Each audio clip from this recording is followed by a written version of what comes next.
मान लीजिए एक गांव में विजय नाम का युवक है जिस पर रात में एक घर में घुसकर डकैती करने का आरोप लगाया गया है।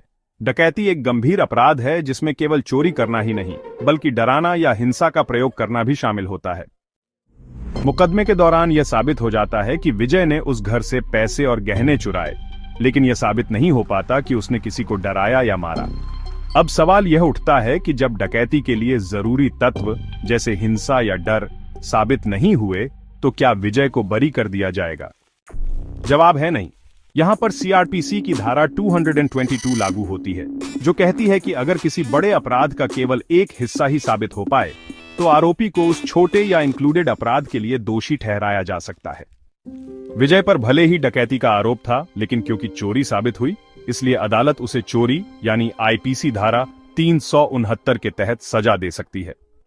यही कारण है कि हर मुकदमे की शुरुआत अपने भीतर कई रंग और परतें लिए होती है, और एक भी रंग यानी अपराध का कोई भी हिस्सा अगर साबित हो जाता है तो आरोपी सजा से नहीं बच सकता।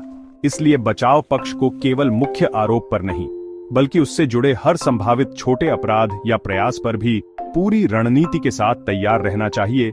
सीआरपीसी की धारा 222 यही सिखाती है कि हर मुकदमा एक रंगीन चित्र की तरह होता है जिसमें हर शेड मायने रखता है।